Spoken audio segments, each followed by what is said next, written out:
gabi noong ako ay nakikipag-inuman. May isang mensahe na hindi inaasahan. Nang buksan ko at basahin, na bigla ko sa nalaman. Nang sabihin nila sa'kin na hindi mo nakayanan ang kalaban na minsan mong naikwento. Kahit labanan ka mo, lugi ka pa rin sa duelo. Layuan man ng buwelo, basta kapag naituro sa ayaw mo at gusto, masusunod pa rin ang sugo.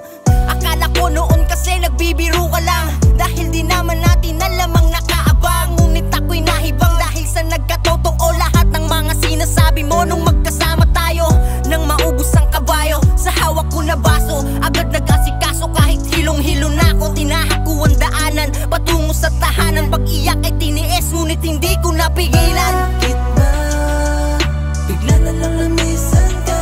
Paano na mga saya nung andito ka? Lahat ng yan ay alaala na lang.